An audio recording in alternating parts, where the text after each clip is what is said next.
Bonjour, bonsoir, c'est notre nouvelle revue d'actualité sur la bande dessinée. Aujourd'hui, je vais vous présenter Chumbo aux éditions Casterman de Mathias Lehmann. Gros coup de cœur là-dessus. On est dans le début, non, plutôt fin des années 30 au Brésil. On va suivre une famille plutôt aisée et en fait, pendant 70 ans, on va suivre cette famille, les différents personnages de cette famille qui vont accompagner la vie du Brésil. C'est passionnant parce que le Brésil, on n'en parle pas souvent. C'est une histoire qui parle de nous, qui parle de...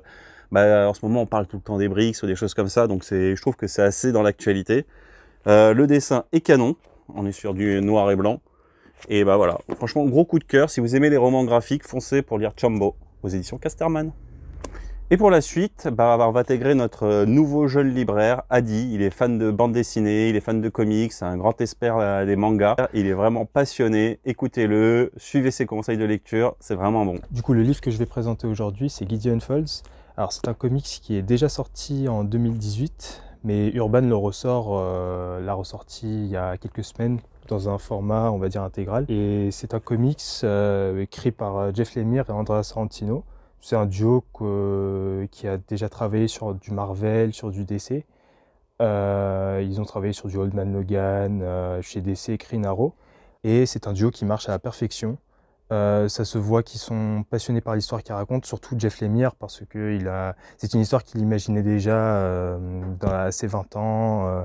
Il imaginait déjà des éléments de l'histoire, mais à la fin, il a tout relié.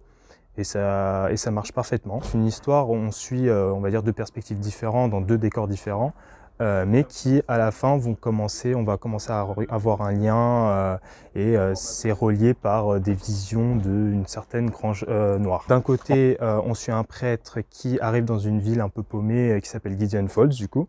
Et d'un autre, on suit un jeune homme un peu bizarre qui a des habitudes de fouiller les poubelles de sa ville et dans le but de construire quelque chose, mais il ne sait pas vraiment quoi. Et le dessin accompagne parfaitement le scénario, et ça marche parfaitement avec l'histoire, avec des cases qui partent un peu dans tous les sens, et franchement c'est super passionnant à lire, et pour moi c'est l'un des comics de l'année, et c'est mon conseil.